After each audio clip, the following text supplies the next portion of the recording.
வாழ். விற்பன தமிழ் புலவோர் அந்த மேலவர்ணாவில் மலர்பதத்தால் கலைவாணியை சரம் புகுந்தேன் அருள் வாக்களிப்பால் என திறம் மிகுந்தேன்.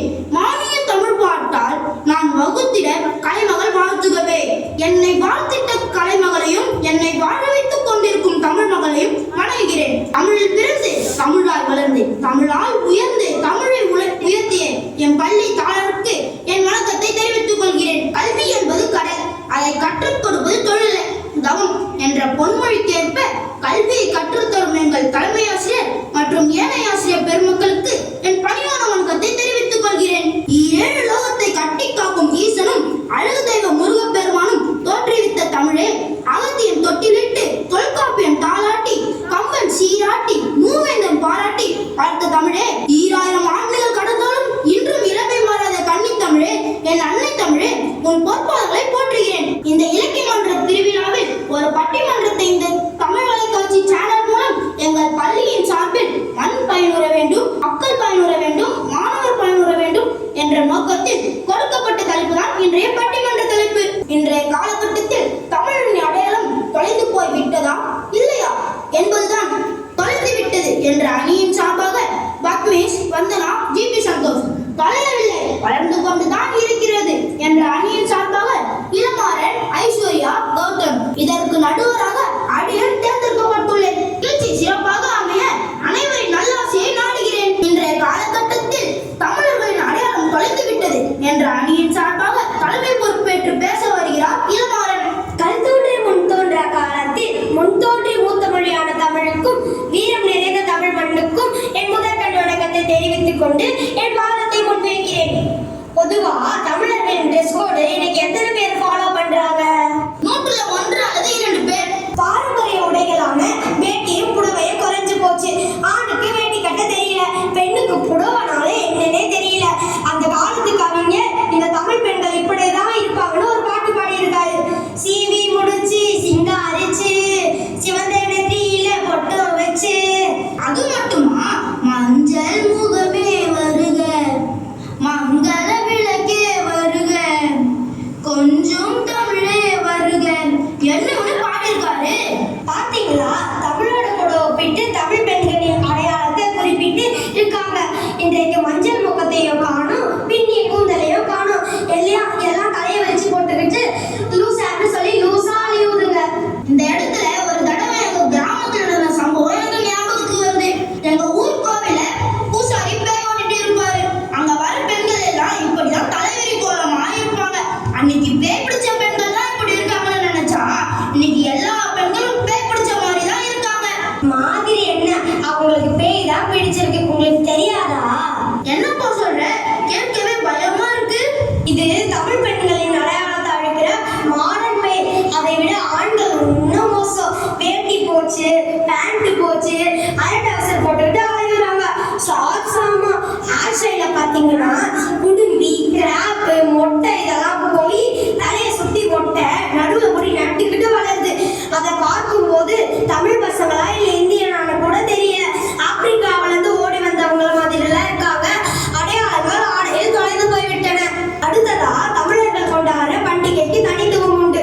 உலகத்திலேயே உள்ள அனைத்து மக்களும் ஒவ்வொரு திருவிழா கொண்டாடுறாங்க. இது மதம் சம்பந்தமாகவும் இருக்கலாம், ஊர் திருவிழாவும் இருக்கலாம்.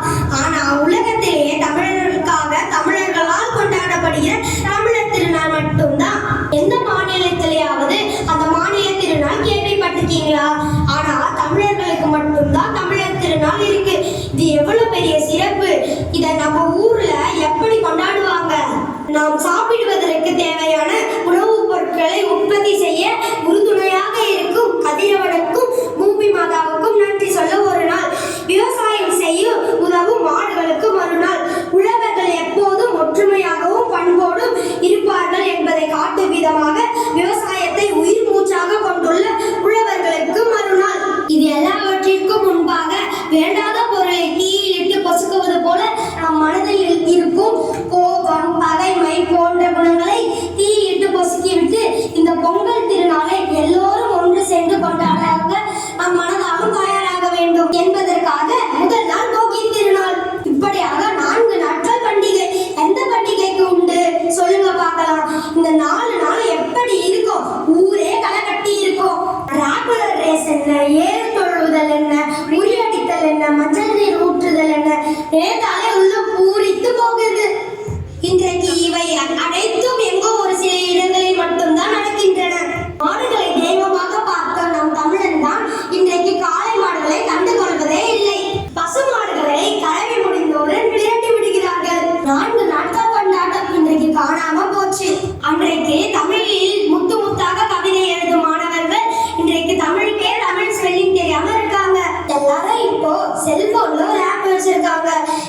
எவ்வளவு தூரம் சூழ்நிலையை புரிஞ்சு வச்சிருக்காங்க.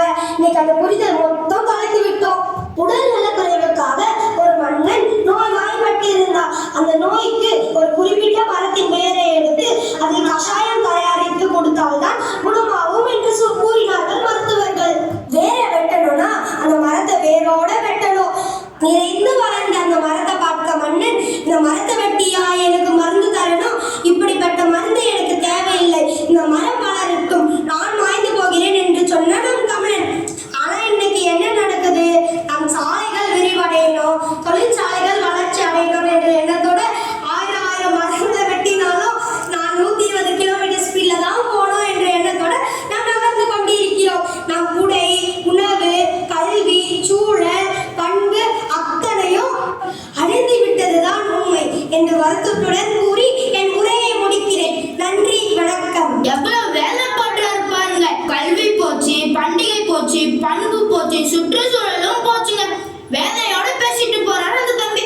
அவருக்கு எப்படி இந்த அணில இருந்து பதிலடி கொடுக்க போறாங்கன்னு பார்க்கலாம். வாங்க வந்துடா, நீங்க உங்க பக்க கருத்துக்களை அள்ளி தெளிங்க. தமிழர்கள் தங்கள் அடையாளத்தை தொலைத்து விட்டார்கள்னு அந்த தம்பி மிகவும் வருத்தத்துடன் பேசிட்டு போயிருக்காரு. கதறிட்டு போயிருக்கிறாருமா. அவர் பேசினதுல முதல்ல சொன்ன விஷயம் வேட்டி கட்டுறது இல்ல, புடவை கட்டுறதெல்லாம் விட்டாங்கன்னு சொன்னாரு. அவர் வேலைக்கு ஏற்றபடி எந்த உடையினாலும் கட்டட்டும், ஆனா ஒரு முக்கியமான தமிழர்களின் பாரம்பரிய விழாவுக்கு, திருமணம் போன்றவைக்கு அத்தனை பேரும் வேட்டியும் புடவையும் தானே கட்டுறோம். அவ்வளவு ஏங்க, இந்த மேடையில் பேசுறவங்க, இந்த பட்டிமன்றத்தில் கூட ஆண்கள் வேட்டியும் பெண்கள் புடவையும் தானே கட்டுறோம், மேல்நாட்டு ஆடையா கட்டுறோம். எதுவும் அழியவில்லை, எதுவும் அழியல. இன்னும் சொல்ல போனா பெரியவங்க வேட்டி கட்டுறது போக இன்னைக்கு 3 வயசு பையனுக்கு வேட்டி இருக்கு, 3 வயசு பெண் குழந்தைக்கு கூட புடவை இருக்கு, சின்ன புடவை. அதைதான் பண்டிகை காலத்தில் கட்டிக்கிட்டு இருக்காங்க. சிறு குழந்தையில இருந்து போற்றி பாதுகாக்கிற காலத்துல வேட்டியை காணும், சேலையை காணும் சொன்னா என்னங்க அர்த்தம்? கல்வி போயிடுச்சுன்னு கவலைப்படுறாரு. இதை எப்படி ஏத்துக்க முடியும்? நடுவர் அவர்களே, ஏதோ ஒருத்தன் சரியா இல்லைங்கிறதுக்காக எல்லாரையும் எப்படி சொல்ல முடியும்? தமிழை மட்டுமே பிரதானமாக கொண்ட தமிழ் பல்கலைக்கழகம் நம்ம தமிழ்நாட்டு தஞ்சையில தான் இருக்கு. அதில் ஆண்டுதோறும் பல மாணவர்கள் பயில்கிறார்கள். அங்கிருந்து ஆயிரக்கணக்கான மாணவர்கள் தமிழர்களாக உருவாகி கொண்டிருக்கிறார்கள் என்பதுதான் நம் பெருமையே. தமிழுக்கு எப்போதெல்லாம் இடையூறு வருகிறதோ அப்போதெல்லாம் தமிழனே மேலிருந்து காப்பாற்றுவான் என்பதுதான் தமிழனோடு வரலாறு. முச்சங்கங்கள் இருந்த தமிழ்நாட்டில் அவை அழிந்த பிறகு 4ஆம் தமிழ் சங்கம் உருவாக வேண்டும் என்பதற்காக வள்ளல் பொன்பாண்டித்துரை தேவரும் ராமநாதபுரம் பாஸ்கர சேதுபதியும் இணைந்து 4ஆம் தமிழ் சங்கத்தை உருவாக்கினார்கள். எனக்கு முன்னால் பேசியவர் ரொம்ப அழகா சொன்னார். தமிழ் மருத்துவரும் பல்லாயிரக்கணக்கான தமிழர்களும் வாழும் வரை இது ஆப்பு காலம் அல்ல, நமக்கான காப்பு காலம். தமிழனின் தனிபெரும் அடையாளம் மொழி என்பது. நம்முடைய இந்த உலகத்துல உள்ள எல்லாம் எடுத்து பாருங்களேன். அமெரிக்காவில் உள்ள அந்த பெரிய பில்டிங் எம்பயர் ஸ்டேட் என்ற பெரிய கட்டிடம், அந்த கட்டிடத்தை விட 3 மடங்கு பெரிய பிரமிடுகளை கட்டிய எகிப்தியர்கள் பேசிய எகிப்திய மொழி இப்போ இல்லை. உலகத்தையே என் காலடியில் கொண்டு வருவேன் என்று சொன்ன மாவீரன் அலெக்சாண்டர் பேசிய கிரேக்க மொழி இப்போது இல்லை. ஆசையே துன்பத்திற்கு காரணம் என்று சொன்ன புத்தர் பேசிய பாலி மொழி இப்போ இல்லை. ஆனால் அந்த மொழிகளோடு எல்லாம் பிறந்து வளர்ந்து நம் தோழமை மொழிகள் எல்லாம் அழிந்த பிறகு இன்றும் வாழ்ந்து கொண்டிருக்கின்ற ஒற்றை மொழி உயிர்த்தனி செம்மொழியான தாய்மொழி மட்டும்தான். இதை விட வேறு அடையாளம் என்ன வேண்டி இருக்கு? இந்த பட்டிமன்றம் என்ற அருமையான அமைப்பு இது இப்ப தோன்றியது இல்ல. மணிமேகலையில சொல்லி இருக்கும் பட்டிமன்றத்தை பற்றி மாணிக்க வாசகர் பக்தி இலக்கணமாக சொல்லியிருக்காரு. பட்டிமன்றம் எத்தனை நூற்றாண்டுகளுக்கு முந்தையது. அதனால பல விஷயங்களுக்காக நம்ம விட்டுட்டோமா? நம்ம அடையாளத்தை இன்று வரைக்கும் பல நூற்றாண்டுகள் கழித்தும் பண்டிகைன்னு சொன்னா பட்டிமன்றம் இல்லாம இருக்காது. நடுவர் அவர்களே, தொலைக்காட்சியில் எந்த நிகழ்ச்சி வருதோ இல்லையோ ஒவ்வொரு சேனலில் பட்டிமன்றம் நிச்சயம் என்ற ஒரு நிலை இருக்கிறது என்றால் தமிழர்களின் கலை என்றைக்கும் வளர்ந்து கொண்டே இருக்கும் என்பதுதான் உண்மை. இன்றைக்கு உலகத்தில் பல இடங்களில் நம் தமிழர்கள் பரவியிருக்கிறார்கள். ஆனால் அமெரிக்காவில் ஆர்வர்ட் பல்கலைக்கழகத்தில் தமிழுக்கான இருக்கை தொடங்க போகிறோம் என்று சொன்ன உடனே அத்தனை உலக தமிழர்களும் போட்டி போட்டுக்கொண்டு வாரி கொடுத்தார்களே. அங்கு இருக்கும் தமிழர்களுக்கான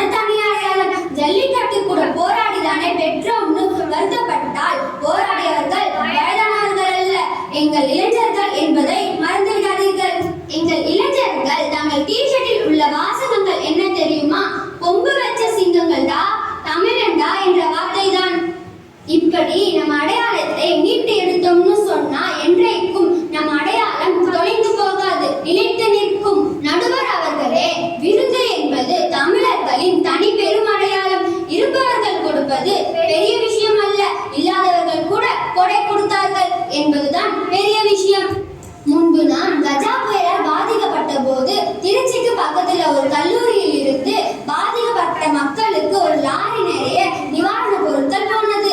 அதை பெற்றுக்கொண்ட விவசாய பெருமக்கள் அந்த லாரியை திரும்ப அனுப்பும் போது வெறும் லாரியாக அனுப்பக்கூடாது என்று அது நிறைய இளநீரை பறித்து போட்டு அனுப்பினார்கள். கெட்டாலும் மேன்மக்களே என்று தமிழனின் உணர்வை காட்டியவர்கள் எவ்வளவு கலாச்சார படையெடுப்புகளும் சீரழிவுகளும் வந்தாலும் எதிர்க்க துணிந்தால் தமிழ் மேலும் எதற்கும் துணிந்தால் தமிழே ஆளும்.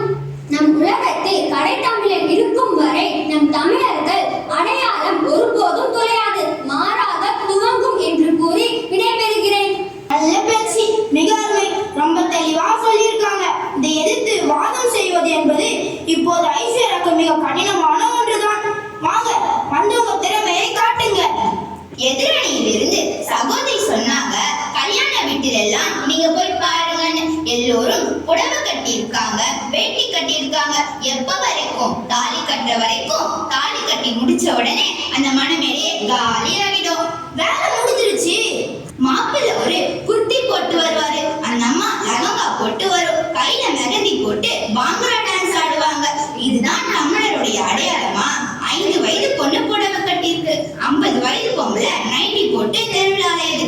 நம்ம மொழிய பார்த்தீங்களா? அமெரிக்காவில் ஹார்வர்ட் பல்கலைக்கழகத்தில் தமிழுக்கை வாங்கி விட்டோம், பெருமைப்பட்டுக்கிட்டாங்க. அமெரிக்காவில் தமிழுக்கு இருக்க கிடைச்சிருச்சு. இங்க தமிழ்நாட்டுல கடல் பலகைகள்ல தமிழ் பலகை இருக்கா? மற்ற மாநிலங்களில் அவரவர் தாய்மொழி படிச்சு வந்தா முன்னேற முடியும். ஆனா தமிழ்நாட்டுல மட்டும்தான் தமிழ் மொழியே படிக்காம ஒருத்த முன்னேற முடியும். அது எவ்வளவு பெரிய அவமானம். பள்ளி வழியாக ஆங்கிலம் வளர்கிறது, டெல்லி வழியாக ஹிந்தி வளர்கிறது, இசை வழியாக தெலுங்கு வளர்கிறது, இறைவன் வழியாக சமஸ்கிருதம் வளர்கிறது.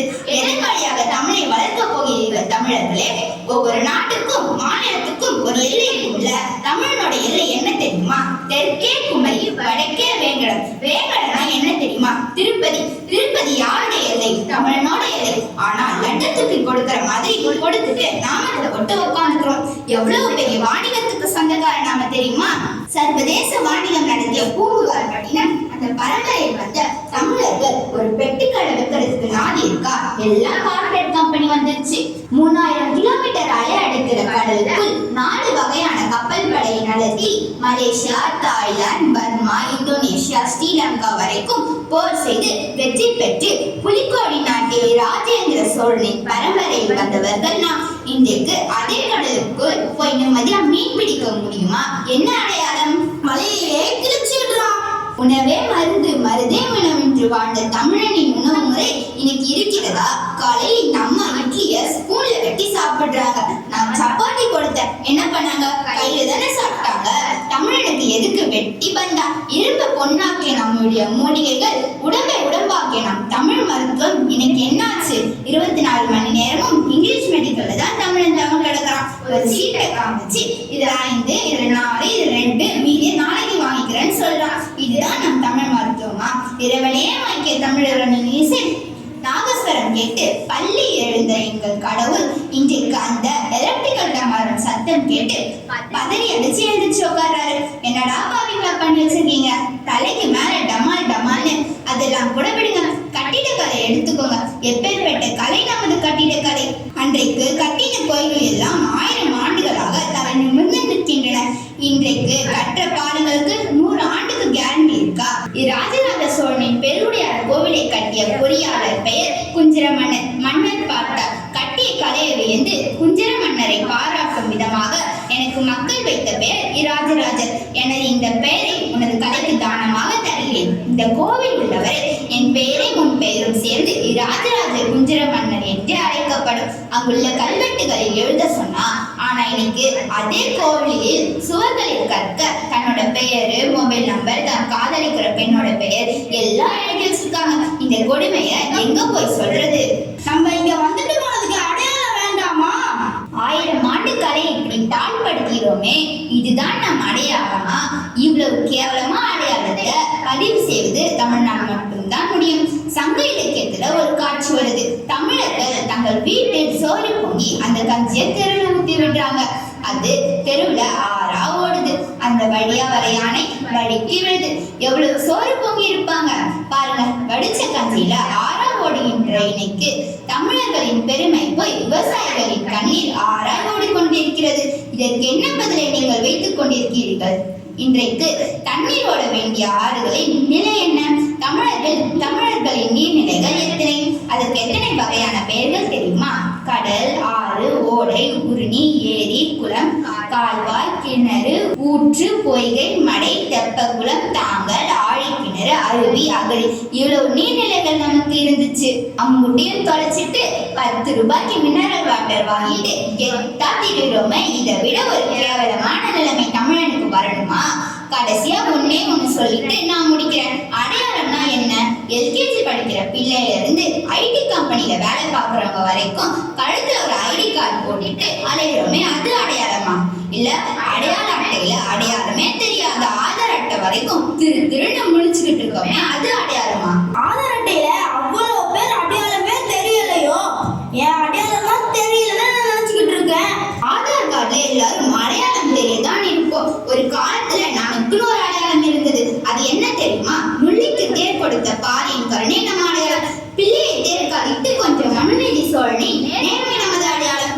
மன்னரிடம் தனி ஒருத்தியாக தூது சென்று அவ்வையின் வீரம் நமது அடையாளம். காலம் தாழ்த்தி அலட்சியமாக கொடுத்த தண்ணீரை குடிக்காமல் உயிர் கனைவால் இருப்போரை மான உணர்த்தி நமது அடையாளம். கிளியூர் பச்சாவுக்கு பாண்டிய நாட்டின் முத்துக்களை பரிசாக அளித்த வணிக திறமை நமது அடையாளம். தானியத்தை கொத்த வந்த கோழிக்கு காலில் போட்டிருந்த கம்பலை தூக்கி எறிந்த செல்வ செழிப்பு நமது அடையாளம். முதல் நாள் போரின் தகப்பனையும் மறுநாள் போரின் கணவனையும் 3வது நாள் போரின் மகனை கிளப்பி அனுப்பிவிட்டு தமிழிச்சின் வீரம் நமது அடையாளம். இவையெல்லாம் நமது அடையாளமாக ஒரு காலத்தில் இருந்தது. இன்னைக்கு இருக்கா? முரத்தால் புலியை அடித்து விரட்டிய தமிழச்சி இன்னைக்கு பஸ்ல தனியா போக முடியல. யாதும் முறை யாவரும் கேளுங்க என்று சொன்ன தமிழனுக்கு அடையாளமாக சொல்ல ஒரு ஊர் கூட இல்ல. தூத்துக்குடி தமிழன் மூச்சு திணறி கொண்டிருக்கிறான். தஞ்சாவூர் தமிழ் தரிசா போயிட்டு இருக்கான். மதுரை தமிழன் வைகை ஆற்றில் கிரிக்கெட் விளையாடி கொண்டிருக்கிறான். எங்கே போயிட்டு நமது அடையாளம்? ஒன்றை சொல்லி முடிக்கிறேன். சுவற்றில் பிடுங்கி எறியப்பட்ட ஒரு ஆணி கூட அந்த சுவற்றில் தனது அடையாளத்தை விட்டு செல்கிறது. தென்னை மரத்தில் இருந்து விடுதப்பட்ட மட்டை கூட நான் இங்கே இருந்தேன் என்ற அடையாளத்தை விட்டு செல்கிறது. ஆனால் கல் தோன்றி மண் தோன்றா காலத்தில் முன் தோன்றிய மூத்த குடி தமிழ் குடி என்று அடையாளமின்றி அணையாக அலைகிறது என்று கூறி விடைபெறுகிறேன். என்னையா இத்தனை அடையாளங்களை தொலைச்சிருக்கிறோம்? எவ்வளவு உருக்கமா சொன்னாங்க பாரு. மனசாட்சி இல்லாத மக்களா இருக்கோமே. வாங்க பத்மேஷ், இதுக்கு பதில் சொல்லுங்க. சார்பிலே குளிர்நிலவு தென்றலிலே தங்க மலர் பறித்து தமிழ் தாய்க்கு சூட்டிவிட்டு சங்க தமிழ் தந்தையின் தங்க தாய்மொழியை தொடங்குகிறேன். அனைவருக்கும் என் அன்பின் வணக்கம். தமிழர்கள் தங்கள் அடையாளத்தை தொலைத்து விட்டதாக அவர்கள் சொல்கிறார்கள். தொலைக்கவில்லை என்று இப்போ நாம சொல்லணும். தொலைக்கல என்று சொல்வதற்கு கஷ்டமே பட வேண்டாம். இந்த இடத்தை பார்த்தாலே தெரியும். தமிழனோட அடையாளமே தலை சிறந்த அடையாளம் என்னன்னு தெரியுமா? தன்னை பற்றி மற்றவன் எவ்வளவு திட்டினாலும் அவனையே கை தட்டி ஆஹா ஓஹோ சொல்கிறது தான் தமிழன் அடையாளம். இந்த அம்மா அத்தனை திட்டிட்டு போச்சு, நீங்க என்னடா கை தட்டி சந்தோஷப்படுறீங்க. இதுதான் தமிழனோட அடையாளம். திட்டினாலும் நல்லா இருமா, தொலைச்சு போமா, வைகாரியம் வாழ்த்துவார், அவ்வளவுதான். எதனால? தமிழ் அழைத்துடுச்சு, அதனால வாழணும். டெல்லியில் ஒரு தமிழ் சங்கம் நடந்தது. அதில் கலந்து கொண்ட ஒரு பெரியவரின் அனுபவத்தை இங்க நான் சொல்கிறேன். அவர் டெல்லிக்கு போறதுக்கு ரயில்வே ஸ்டேஷனுக்கு போயிருக்காரு. அந்த இடத்துல ஒரு ஆர்மி மேனும் வந்திருக்காரு. அவர் வந்த வேகத்துல அந்த பெரியவரோட காலை மிதிச்சிட்டாரு. பெரியவருக்கோ பயங்கர கோபம். இவருக்கு என்ன தமிழா தெரிய போகுதுன்னு சொல்லி தமிழ்ல கண்ணா அப்படின்னு நடத்திட்டாரு. உடனே அவன், சார் நீங்க தமிழனா, நல்லா திட்டுங்க சார், நல்லா திட்டுங்க சார்னு சொல்லி அவரை கட்டி பிடிச்சு சந்தோஷப்பட்டு இருக்கான். இந்த தமிழை கேட்டு எத்தனை வருஷம் ஆயிடுச்சு சார் அப்படின்னு சொல்லி கண்ணீர் விட்டுருக்கான். இனிமையா இருக்குது வேற சொன்னான். அந்த மாதிரி நீங்க திட்டினதை நாங்க இனிமையா எடுத்துக்கிறோம். என்னங்க நினைச்சிட்டு இருக்கீங்க? தமிழன் அடையாளத்தை இழந்துட்டோம்னு சொல்றீங்க. நான் இப்போ உங்ககிட்ட ஒரு சில அடையாளத்தை சொல்றேன். நீங்க என்னன்னு சொல்லுங்க. தேசிய கவி பாரதி, பாட்டாளி கவிஞர், பட்டுக்கோட்டை, கர்ணவீரர், காமராசர், பேரறிஞர் அண்ணா அவர்களுக்கு அடையாளமாக கொடுக்கப்பட்டது. நான் இப்போ பேரை கூட சொல்லல. இன்றைக்கும் கூட அவர்கள் வாழ்ந்து கொண்டிருக்கிறார்களே, என்ன அர்த்தம்? ஒன்றை தெரிந்து கொள்ளுங்கள். அடையாளம் அழியுமானால் அப்பொழுது அந்த இனம் அழிந்து கொண்டிருக்கிறான் என்று அர்த்தம். இன்றைக்கு எத்தனை பேருக்கு வந்திருக்கீங்க? தமிழனின் அடையாளம் என்றைக்குமே அழியாது, மறந்து விடாதீர்கள். அதுல அவங்க என்ன சொல்ற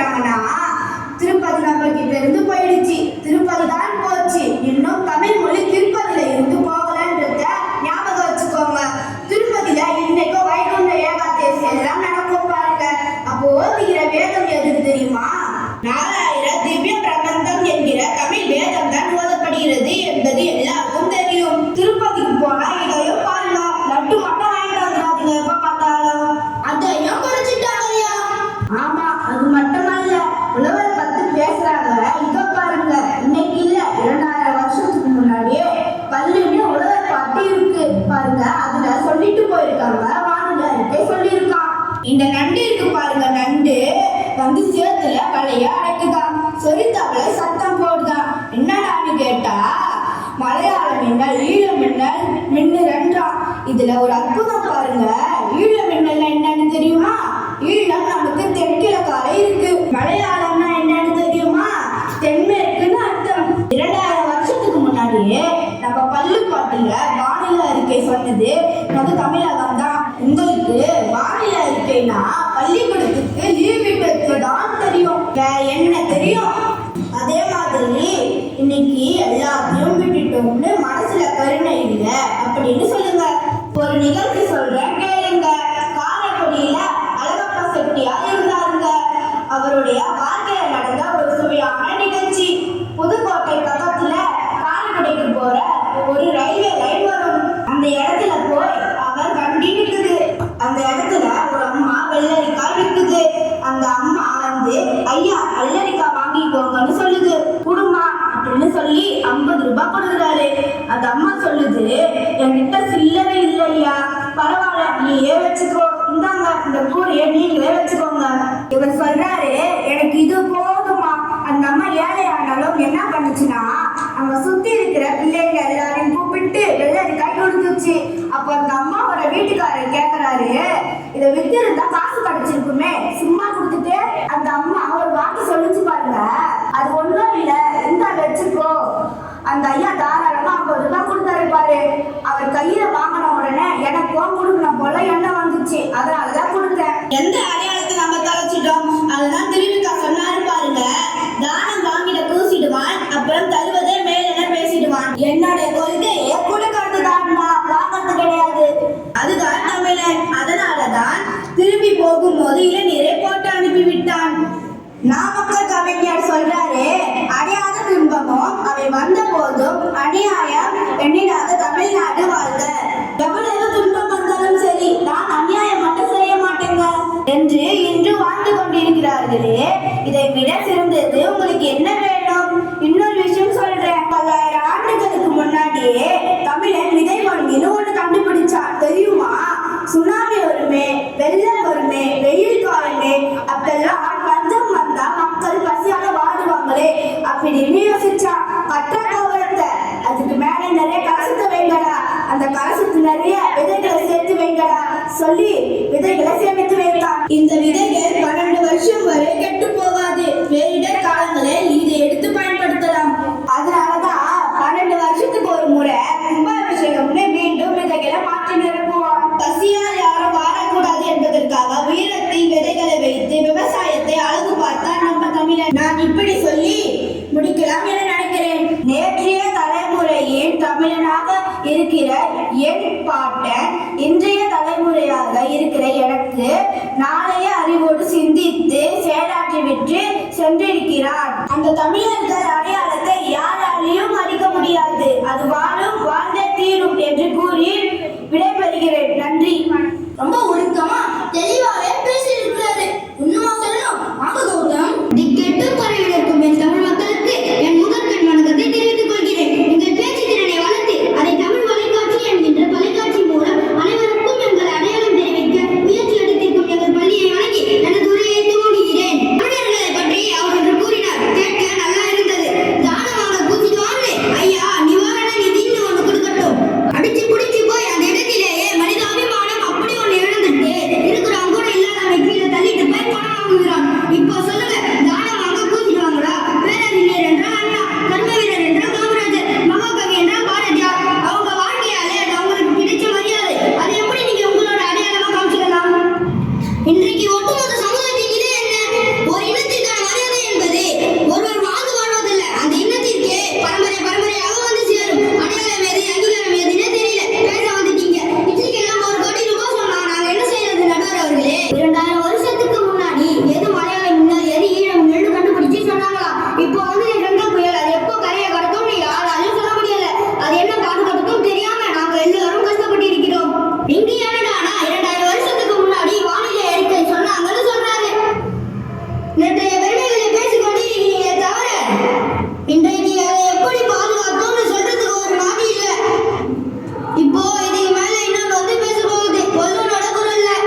எனக்கு என்ன தோன்றுகின்றது என்றால் இந்த மண்ணின் மிகப்பெரிய அடையாளம் என்று நான் பெருமைப்பட்டுக் கொள்ள வேண்டும். எந்த ஊரில் வசிப்பவர்களும் என்னுடைய உறவினர்கள் என்று சொன்னான். அந்த ஞானம்தான் தமிழ் மண்ணுடைய அடையாளம். என்னுடைய வருத்தம் என்னவென்றால் தமிழர்கள் என்பதை மறந்து தமிழினம் என்று உணர்வை மறந்து ஜாதி கொடுமைகள் உச்சம் பெற்றுவிட்டு மண்ணிலே நாம் வாழ்ந்து கொண்டிருக்கிறோம் என்றால் நாம் அடையாளங்களை தொலைத்து விட்டோம் என்பது தானே உண்மை. நகர் அவர்களே, இதை தாங்கள் ஏற்றுக்கொண்டு சரியான தீர்ப்பை வழங்குவீர்கள் என்று நம்புகிறேன். அருமையாக பேசினீங்க கௌதம். வாங்க தேவி சந்தோஷ், வந்து உங்க கருத்துக்களை எடுத்து கூறுங்கள். கல்லில் ஒளி எழுப்பி கடலலையில் நடனமாடி புல்லாங்குழல் வழியே புகுந்து சுவையாகி நெல்லில் மணி பொழுந்த பொருளாகி மெல்லியலால் மெல்லிதழில் விட்டார நகையாகி சொல்லுக்கு சொல்லோ சுவை கூட்டும் செந்தமிழே வாழியவே என வாழ்த்தி என் உரையை துவங்குகிறேன். அந்த அணியில ரொம்ப அருமையா பேசினாங்க. நான் மனம் திருந்தி பாராட்டுகிறேன். தற்போது பேசியவர் அந்த அணியில இருந்து 3 பேர் பேசினாங்கன்னு வருத்தத்துடன் சொன்னாங்க. நாங்க என்னமா செய்யறது? வேணும்னா ஒரு ஆளை விரட்டி விட்டுடுறோம். என்ன இது? நீங்க 3 பேர் பேசினா நாங்க 3 பேர் பேசக்கூடாதா? எது எது இருக்குன்னு சொல்லுங்க. அதை காணோன்னு இதை காணோன்னு பையன் ஏதோ சொல்லிட்டானாமா. சின்ன பிள்ளைங்கெல்லாம் சொல்றதெல்லாம் கேட்காதீங்கம்மா. அவனை மிரட்டினா அவன் எது வேணாலும் சொல்லுவான். ஒரு சில வருடங்களுக்கு முன்னாடி தைவான் தமிழ் சங்கத்துல காணொலி மூலமாக தமிழில் பேசினார்கள் நம் தமிழினர்கள். சுவற்றுடனா பேசினார்கள். இதெல்லாம் தெரிஞ்சுக்கிட்டு தமிழ் இனிமே வளராது அப்படின்னு சொல்றீங்க. சரி, அவங்களையே விட்டுடலாம். இதோ நடுவுல ஒருத்தங்க இருக்காங்களே, அவங்களுக்கு ஏன் இத்தனை கோபம்? கஞ்சி வழுக்கி யானை விழுந்துடுச்சுன்னு ஏதோ நான் வழுக்கி விழுந்துட்டேன்னு சொன்னா கூட பரவாயில்லை. யானை வழுக்கிடுச்சுன்னு சொன்னா உங்க கவிதை கற்பனைகளுக்கு எல்லாம் அளவே இல்லையா? ஒரு அழகுக்கு சொன்ன விஷயத்தை உண்மைன்னு நம்பி பேசிட்டு இருக்கீங்களே. கவிஞன் அழகு கற்பனை, அந்த கற்பனையை பார்த்து அப்படி இருந்தது தமிழ்நாடு என்று சொல்றீங்க. இனிமே கஞ்சியை வடிச்சு தெருவுல விடுங்க. அவங்க என்னடானா அகலி இருக்கா ஊரணி இருக்கான்னு கேக்குறாங்க. நம் தமிழ்நாட்டில் உள்ள பெரும்பாலும் அகலி இருக்கு தெரியுமா உங்களுக்கு? ஊரையும் பார்க்கறது இல்ல, பேரையும் பார்க்கறது இல்ல. அகல் இருக்கலாம், அதுல தண்ணீர் இருக்கா என்றதுதான் சந்தேகம். இருக்கும் மழை பெய்தால் இருக்கும். இல்லாட்டி வடிச்ச கஞ்சி எல்லாம் எடுத்து ஊத்துங்க. யானை வழுக்கி விழாதுல. எங்கே நம் அடையாளம்? தமிழன் அடையாளத்தை துளைத்து விட்டான் அப்படின்னு சொல்றீங்க. கனடாவுல ஜஸ்டின் ட்ரூடோ பிரதமர் வேட்டியும் சட்டையும் போட்டுக்கிட்டு அவர் வீட்டுக்கு வைக்கிறாரு. அந்த வீடியோவை பார்க்கலையா நீங்க? சிங்கப்பூர்ல தமிழுக்காகவே ஒரு மாதம் முழுவதும் தமிழ் மாதமாகவே கொண்டாடப்படுகிறது. என்ன பேசுறீங்க நீங்க? அகதியாக வெளியேற்றப்பட்டாலும் அகிலத்தையே ஆழ்கின்ற ஆட்கள் நம் தமிழனுக்கு இருக்கிறது. ஆஸ்திரேலியாவில் இருந்து அமெரிக்கா வரை எல்லா இடத்திலும் தமிழர்கள் இருக்கிறார்கள். தமிழ் கலைகளும் இருக்கிறது. நாதசுரத்தை சொல்லணும்னா சஞ்சாரம் அப்படி என்ற ஒரு நாவலுக்கு அகாடமி விருது கிடைத்திருக்கிறது. அதை எழுதியவர் எஸ். ராமகிருஷ்ணன். அது முழுக்க நாதசுர கலைஞர்கள் பற்றிய ஒரு நாவல். தமிழ்நாட்டில் இருந்துகிட்டே தமிழ் கலைகளை பற்றி பேசலாமா?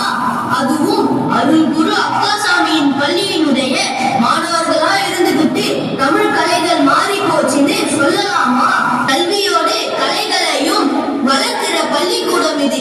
ஒரு சந்தேகம் என்னன்னா, ஐஸ்வர்யா பேசும்போது திருப்பதி நமக்கு சொந்தம், நாங்க எல்லாரும் சேர்ந்து திருப்பதியை தூக்கி கொடுத்துட்டோம்னு சொன்னாங்க. மொழிவாரியாக மாநிலங்களை பிரிக்கும் போது சென்னையா திருப்பதியா அப்படின்னு நிலை வந்தது. நாம சென்னையை வாங்கிட்டு திருப்பதியை கொடுத்துட்டோம்.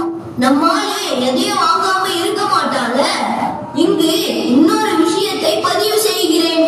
நம்ம தமிழ்நாட்டுல சிறுதானியங்கள் பெருகி இருக்கிறது. சமீபத்துல என்னுடைய மாமாவுடன் 5 நட்சத்திர ஹோட்டலுக்கு சென்றிருந்தேன். அங்கே கேப்பங்கூழை கொண்டு வந்து வைக்கிறாங்க. கேப்பங்களியும் கேப்பங்கூழும் மீண்டும் வந்திருக்கிறது. இரண்டாவது ஒருத்தர் பேசினாரு. அவர் பேசும்போது தாலியை கட்டிய பிறகு சேலையை மாற்றுகிறார்கள் என்று. சில பேரு கூரை புடவைன்னு அந்த நேரம் மட்டும்தான் கட்டுவாங்க. அதுக்காக அதே புடவையில 4 கூரை இருக்க முடியுமா? ரிசப்ஷனுக்கு வேறு புடவை மாற்றக்கூடாது. என்னம்மா இப்படி ஆயிட்டீங்களேம்மா, இதுல உங்களுக்கு என்ன வருத்தம்? இவங்க என்னடானா எதன் வழியாக தமிழை வளர்க்க போகிறோம்னு கேட்கிறாங்க. தமிழ் வழியாக தான் தமிழை வளர்க்க போகிறோம். ஆரி என்கிற அடையாளத்தை பற்றி கூறுகிறேன். சமீபத்துல வேல்பாரி என்ற தொடர் 100 வாரம் ஓடியது. கர்ப்பிணி பெண்கள் அனைவரும் தங்களுக்கு மகன் பிறந்தால் பாரி என்று பெயர் வைப்பேன் என்று சொன்னார்கள். மீண்டும் தமிழ் பெயர்கள் பிறந்துவிட்டன என்பதை இந்த இடத்தில் பதிவு செய்கிறேன். 1000 ஆண்டுகள் கடந்தும் தமிழ் உணர்வு மாறாமல் இருக்கிறது. இதுதானே தமிழரின் அடையாளம். எஸ்.பி. பாலசுப்ரமணியம் ஒரு நிகழ்ச்சியில் கூறியிருக்கிறார், இந்தியாவில் பல இடங்களில் நான் பாடியிருக்கிறேன், ஆனால் தமிழில் மட்டும்தான் பட்டிமன்றம் என்ற நிகழ்ச்சி நடக்கிறது. இது தமிழுக்கே உள்ள பெருமை. எல்லாரும் நேசிக்கின்ற பட்டிமன்றத்தை அடையாளமாக வைத்திருக்கிறோமா இல்லையா? நாம் ஒருவரை ஒருவர் சந்திக்கும் போது கை தூக்கி வணக்கம் என்று சொல்லுகிறோமே, இது தமிழர்களின் அடையாளமா இல்லையா? தமிழ் வளர்ந்து கொண்டேதான் இருக்கும், எப்படி வளராமல் போகும்? இதோ இங்கே இருக்கிற 2019ஆம் ஆண்டு ஒரு சிறிய சிவாலயத்தில் ராஜராஜ சோழனின் சதய விழா கொண்டாடப்பட்டது. தெரியுமா உங்களுக்கு? இது தஞ்சையில் மட்டும்தான் கொண்டாடப்படும். ஆனால் இங்கே சில தமிழர்கள் சேர்ந்து கொண்டாடினர். 1000 ஆண்டு கழித்து கூட ராஜராஜ சோழனுக்கு எங்கள் தமிழர்கள் விழா எடுத்திருக்கிறார்கள் என்றால் திருவாரூரில் நடக்காத தமிழிசையா?